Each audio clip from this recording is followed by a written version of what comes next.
If your garage door suddenly feels heavy, stops halfway, or you hear a loud snap, that's usually a broken spring.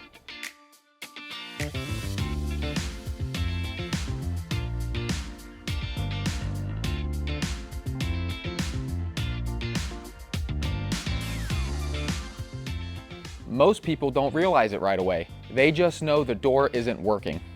Garage door springs are what actually do the lifting, not the opener.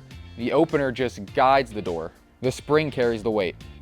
Over time, these springs wear out from tension and cycles, opening and closing every day. In Florida, heat and humidity can speed that up, especially if the springs aren't properly maintained. So when the spring breaks, the door suddenly becomes dead weight. Sometimes 150 to 300 pounds.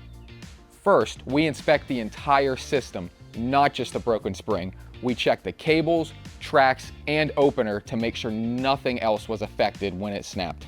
Next, we safely remove the damaged spring. This is something most homeowners should never attempt. These springs are under a lot of tension and can be dangerous if handled the wrong way.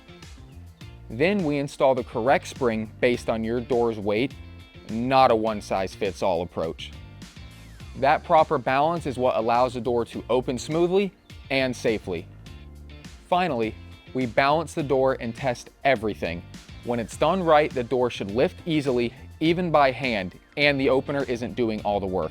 This is where a lot of shortcuts usually happen. Some companies will just swap the spring and leave without checking the rest of the system.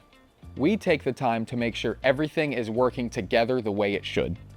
We also match the correct spring size and cycle rating so you're not dealing with the same issue again sooner than you should. Just as important, we respect your home while we're there.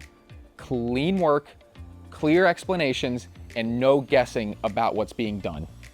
Once the spring is replaced and the door is balanced, you'll notice the difference right away. The door opens smoothly and it's quieter. The opener isn't straining anymore. A properly installed spring should last for years, depending on usage, and regular maintenance can help extend that even further. Most importantly, you're not dealing with a door that's stuck, unsafe, or unpredictable. If your garage door isn't opening properly, or you think a spring might be failing, the best first step is to have it looked at. A quick inspection can tell you exactly what's going on and what your options are. Like and subscribe for more.